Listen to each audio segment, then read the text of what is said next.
Hello everyone, welcome to Unacademy MPPSC and Vyapam category. मैं अमित शुक्ला आप सभी के सामने उपस्थित हूं। तो जैसा कि आप सभी को पता है कि आयोग ने आपत्ति के लिए लिंक जो है शुरू कर दी है और आप 29 मई से लेकर 5 जून तक आपत्ति लगा सकते हैं। तो ये वीडियो इसी पर बेस्ड है कि किस प्रकार से आप आपत्ति लगा सकते हैं।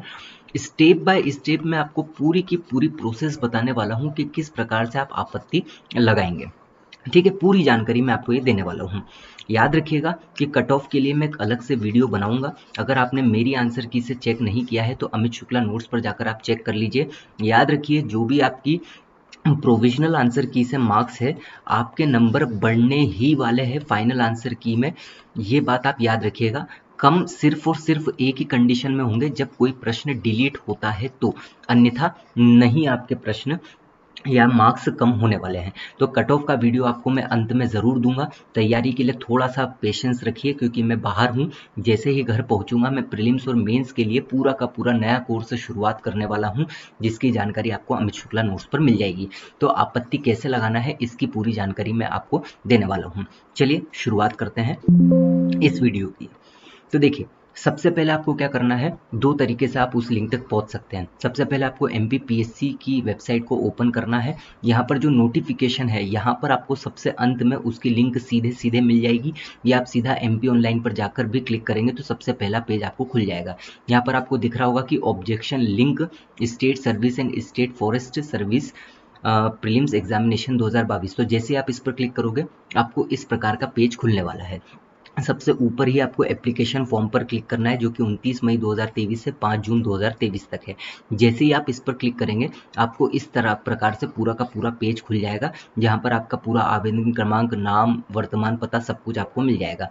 अब देखिए, दावा आपत्ति का विवरण जो भी आपने फॉर्म वन में भरा होगा उस प्रकार से आपको वो बिना एडिट के आपको दिख जाएगा।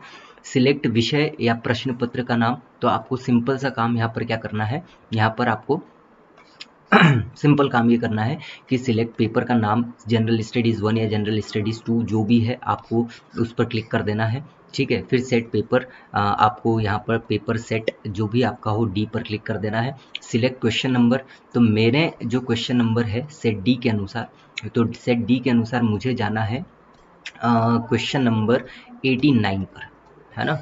मैं जो है सेट डी के अनुसार 89th क्वेश्चन पर आपत्ति लगाना चाह रहा हूँ। अब देखिए, यहाँ पर निम्न प्रश्न का क्रमांक सेट ए के अनुसार जो है 26वां है। मेरा जो सेट है, फॉर एग्जाम्पल बता रहा हूँ, सेट डी है, तो उसके अनुसार जो भी आपका क्वेश्चन है वो आपको सिलेक्ट करना है। लेकिन जो आयोग बताएगा नीचे वो सेट ए के अनुसार क्वेश्चन रहेगा। तो सेट डी में ये 89 है, लेकिन सेट ए में 26 क्वेश्चन है। ठीक है। अब देखिए, क्वेश्चन ये है कि मध्य प्रदेश राज्य निर्वाचन आयोग का कब अस्तित्व में आया। तो क्वेश्चन तो सही है कि मध्य प्रदेश अस्तित्व में कब आया, क्वेश्चन एकदम सही है। अब आपको यहाँ पर ये जो प्रोविजनल आंसर की था उसके अनुसार इसका आंसर इन्होंने बी दिया है। अब आपको किस प्रकार से आपत्ति लगाना है वो ये बोल रहा है।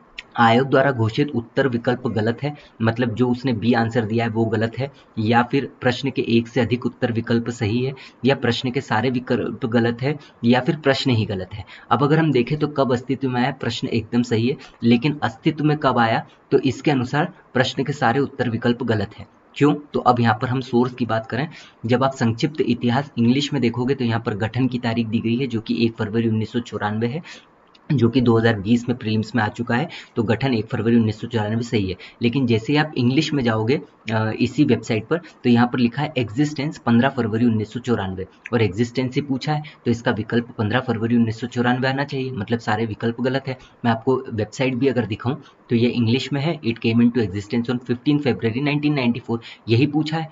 अगर मैं हिंदी में जाऊंगा तो यहाँ पर गठन दिया गया है, और गठन का मतलब अस्तित्व नहीं होता है, गठन मतलब एस्टैब्लिशमेंट, और अस्तित्व मतलब एग्जिस्टेंस। तो यहाँ पर प्रश्न जो है विकल्प गलत यहाँ पर लग रहा है ना। तो मैंने यहाँ पर प्रश्न के सारे उत्तर विकल्प गलत है कर दिया। अब वेबसाइट, यहाँ पर आपको सोर्सेज बताना है, यदि पुस्तक में बता रहे हो, यदि वेबसाइट में बता रहे हो, यदि समाचार पत्र में बता रहे हो, यदि शोध पत्र में बता रहे हो, यदि पत्रिका में बता रहे हो। ठीक है, तो मैं यहाँ पर देखने वाला हूँ यदि वेबसाइट है तो मैं क्या करूँगा, यहाँ से मैंने लिंक कॉपी करी, कॉपी करने के बाद मैंने यहाँ पर पेस्ट कर दिया, और इसी प्रकार से इंग्लिश की वेबसाइट भी पेस्ट कर दी, और फाइल चूज़ करके जो भी मैंने यहाँ पर चूज़ करा था ये मैं पूरा का पूरा स्क्रीनशॉट यहाँ पर डाल दूंगा। याद रखना जेपीजी फाइल में ही आप भेज सकते हैं, अन्यथा या PDF फाइल में, है ना, PNG में ये नहीं जाने वाला है।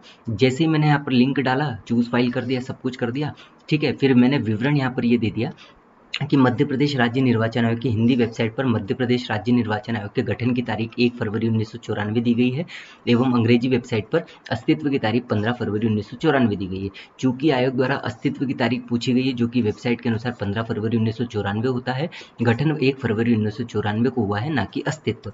ये मैंने कॉपी करके यहाँ पर डाल दिया। फिर जैसे ही आप इस पर क्लिक करोगे, यहाँ पर क्लिक करना है आपको add objection for selected question. तो जैसे ही मैं क्लिक करूंगा, यहाँ पर ये पूरा का पूरा ऐसा आ जाएगा आपको, general studies 1 set D 89th question, है ना। फिर योर आंसर ऑप्शन, प्रश्न के सारे उत्तर विकल्प गलत है ना। और ये वेबसाइट की दोनों लिंक पहुंच गई यहाँ पर, और जो मेरा विवरण था ये हो गया है ना। ये ऑब्जेक्शन पर क्लिक करने के बाद आएगा, ठीक है। बाकी नीचे पूरी जानकारी, आपको मोबाइल नंबर दे देना है, ईमेल एड्रेस दे देना है, बैंक का नाम इसलिए देना है शायद पैसे वापस हो, जिनका सही हो, आपत्ति है ना, जो भी हो पता नहीं। जैसे ही आप इस पर सबमिट पर क्लिक करोगे, आपको इस तरीके से पूरा का पूरा प्राप्त हो जाएगा आपत्ति प्रमाण पत्र। लेकिन यहाँ पर लिखा है कि फीस प्राप्त नहीं हुई है, तो फीस प्राप्त नहीं हुई है तो फीस प्राप्त करवाना पड़ेगी आपको। कितने हैं टोटल? 140 रुपये। जैसे आप प्रोसीड टू पेमेंट पर करोगे, आपको फीस भरना है और आपका काम समाप्त हो जाएगा। इस प्रकार से आपको पूरी की पूरी आपत्ति लगाना है, और इसी प्रकार से आप आपत्ति लगाए, सही सोर्सेस से लगाए, जो भी आपके पास सोर्सेस हो वो लगाए, क्योंकि यहाँ पर ऐसा नहीं लिखा है, यहाँ पर सब लिखा है। यदि पुस्तक है, यदि वेबसाइट है, यदि समाचार पत्र है, यदि शोध पत्र है, यदि पत्रिका है, तो जो भी आपको आपके पास सोर्सेस है उसके अनुसार जाके पुस्तक का प्रकाशक का नाम, पुस्तक का नाम, संस्करण, पृष्ठ क्रमांक, फाइल चूज करना है। ये सभी आपको कर इस प्रकार से आसानी से आप सिलेक्ट करके फीस इस पे सबमिट करके आगे फिर प्रोसीड टू पेमेंट पर जाकर आप आपत्ति लगा सकते हैं। सिंपल सा काम है, बहुत ही क्लियर कट, ठीक है। तो बस इसी प्रकार से आपत्ति लगाएं तुरंत। और जैसा कि मैंने आपको बता दिया है कि कट ऑफ के बारे में जानकारी आपको मैं जल्द देने वाला हूं, थोड़ा सा वेट करिए। बाहर हूं, पूरे के पूरे नए कोर्स प्रीलिम्स के लिए भी, है ना, मेंस के लिए भी मैं आपके लिए बनाने वाला हूं। और एक बहुत महत्वपूर्ण चीज़ ये है कि जिनकी प्रीलिम्स नहीं निकली है उनको कैसे तैयारी करना है, जिनकी मेंस निकल गई है उनको कैसे तैयारी करना है। क्योंकि जिनकी मेंस निकली है वो मेंस के साथ साथ प्रीलिम्स पर भी ध्यान दे, थोड़ा ही सही, 10% ही सही, क्योंकि 8 महीने बाद 8 से 6 महीने बाद वापस से प्रीलिम्स होगी और अंत में फिर दिक्कत होती है। तो अलग से केवल प्रीलिम्स वाले कैसे तैयारी करें, केवल मेंस वाले कैसे तैयारी करें, जल्द ही मैं घर पहुंचकर आराम से आपसे चर्चा करूंगा स्पेशल क्लासेस यूट्यूब पर, है ना। अभी आप केवल अच्छे से स्ट्रेटेजी पर फॉलो कीजिए। मैं स्ट्रेटेजी भी बनाने वाला हूं कि कैसे हर एक सब्जेक्ट को आप फॉलो कर सकते हैं, किस प्रकार से आपको तैयारी करना है। 10-10 सोर्सेज पर जाओगे, केवल रीड करोगे तो काम आपका बहुत कठिन खुद ही कर लोगे, ठीक है। तो मिलते हैं अपन अगली क्लास में। जय हिंद, जय भारत, जय Mahakal. Thank you so much.